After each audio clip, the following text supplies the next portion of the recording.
Isa itong beef morcon na niluto ko nung New Year at nag-share kami ng kapatid kong si Lani para lang maluto to. Dahil bibihira ko lang po talagang lutuin to sa sobrang mahal na rin ng mga bilihin. Ang ginamit ko pala dito na baka ay kalitiran. At yung ipampapalaman ko naman dito, meron ako ditong hotdog, celery, taba at atay ng pork. Alam kong may mga bago ng ingredients ngayon sa paggagawa ng beef morcon, pero ito kasing niluluto ko po mga Marcies ay yung natutunan ko sa biyenan ko. At magmula po noon at hanggang sa ngayon ay hindi ko na po binabago tong recipe ko na to. Bali ito yung sinaunang recipe ng paggagawa ng beef morcon. Dati nga ay naglalagay pa ako dito ng cheese pero ayaw ng bossing ko kaya hindi ko na rin siya nilagyan. Bali ang una ko palang ginawa po dyan mga Marcies ay minarinate ko muna yung beef ng overnight. Naglagay lang ako doon ng 5 pirasong kalamansi at toyo. At naglagay lang din po ako doon ng 2 tablespoon ng Worcestershire at kaunting paminta. At ipapahid ko lang yan sa beef ng harap at likod para lahat ay malagyan natin ng marinade. Then i-chilled ko lang yun ng overnight para mas malasa at manuot talaga yung mga tinimpla nating pang marinade dun sa beef. Sa pagbabalot ko naman po nitong beef morcon, bali ilalapat lang natin yung mga sangkap o yung mga palaman dun sa haba or lapad din ng beef para pag hiniwa natin to pagluto na ay lahat malagyan ng mga palaman sa loob. Tapos itatali ko lang yan ng mabuti. Kailangan matali natin siya ng mabuti dahil pag niluluto na natin siya sa sarsa,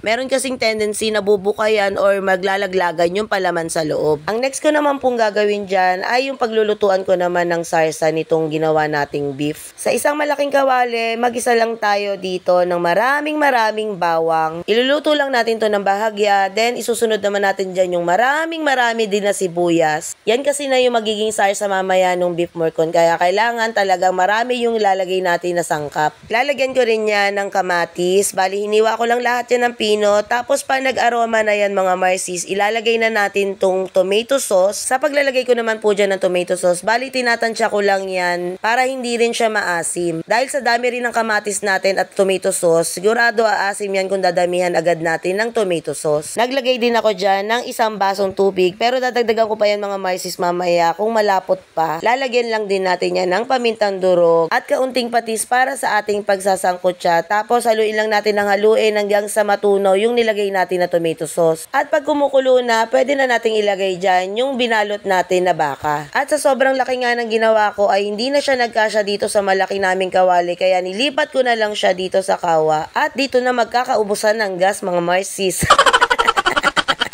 Dahil dito pa lang sa bahay, habang pinapakuluan ko to, ay napakuluan ko na to ng mga 2.5 oras. Pero sa mahinang apoy lang po, dahil nga may palaman to sa loob, kailangan talaga pati yung loob nito ay lutong-luto. At dahil marami din talaga ako niluto nung New Year, bali nilipat ko na rin yan sa isang malaking kaldero at hinatid ko dun sa mga kapatid ko para bantayan nila yung pagpapakulo ko. Sabi ko nga sa mga kapatid ko, ay liliit pa talaga yan dahil kung kanina malalaki, ganito na lang siya nung naluto. At ito na po yung naluto natin mga Marcies sa loob ng 4 na oras na pagpapakulo at pagpapalambot. Hiniwa ko lang yan na katamtamang laki. At yung sarsa na nanuot, yun yung ilalagay natin sa ibabaw nung hiniwa natin na beef. Halos wala naman po siyang pinagkaiba at hindi naman din siya nalalayo sa mechado at kaldereta. Ang pinagkaiba lang po, yung mga sangkap niyan ay nasa loob nung palaman ng beef.